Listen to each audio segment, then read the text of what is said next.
ओम श्री गणेशाय नमः। श्री गुरुभ्यो नमः। श्रीमात्रे नमः। मनीषा पंचकम्।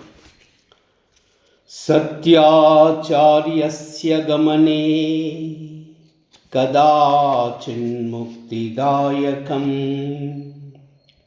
काशीक्षेत्रं प्रति सह गौर्या मार्गे तु शङ्करम्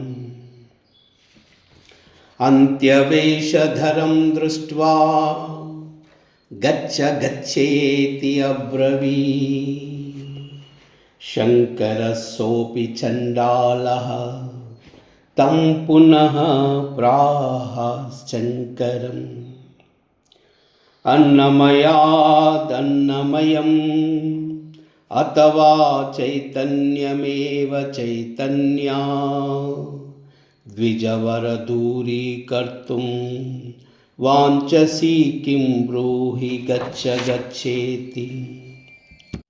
किं गङ्गाभुनिबिम्बिते अम्बरमनौ चाण्डालवाटीपयः पूरे चान्तरमस्ति काञ्चनगठी मृत्कुम्भयो वाम्भरे।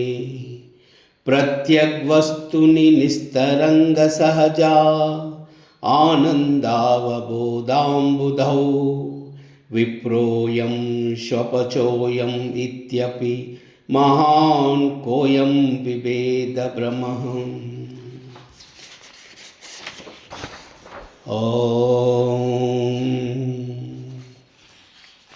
जाग्रत्स्वप्नसुषुप्तिस्फुटुतरा या संविजृम्भते या ब्रह्मादिपिपीलिकान्ततनुषु प्रोता जगत्साक्षिणी सैवाहं न च दृश्यवस्थितिः दृढा प्रज्ञापि यस्यास्ति चेत् चाण्डालोऽस्तु स तु द्विजोऽस्तु गुरुरित्येषा मनीषा मम। ब्रह्मैवाहमिदं जगत्सकलं चिन्मात्रविस्तारितं सर्वं चैतदविद्यया त्रिगुणया अशेषं मया कल्पितम्।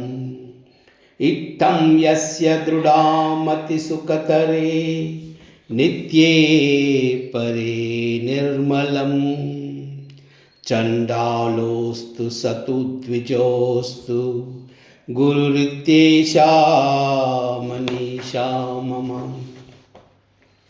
शश्वन्नश्वरमेव विश्वमखिलं निश्चित्य वाचा गुरो नित्यं ब्रह्म निरन्तरं विमृशुता निर्व्याजशान्तात्मना भूतं भावि च दुष्कृतं प्रदहता संविन्मये पावके प्रारब्धाय समर्पितं स्ववपुः रित्येषा मनीषा मम।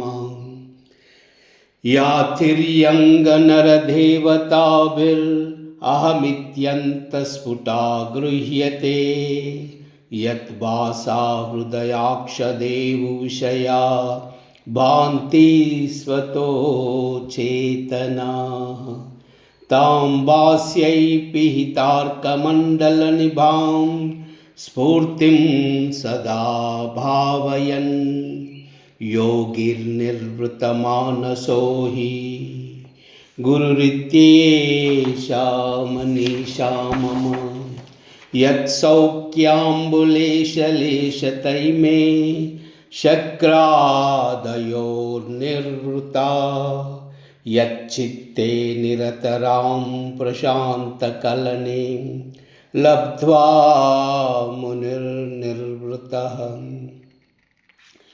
यस्मिन्नित्यसुखाम्बुधौ गलतधि ब्रह्मैव न ब्रह्मवित् यः कश्चित् सुरेन्द्रवन्दितपदो नूनां मनीषा मम। नूनं मनीषा मम नूनं मनीषा सर्वमंगल।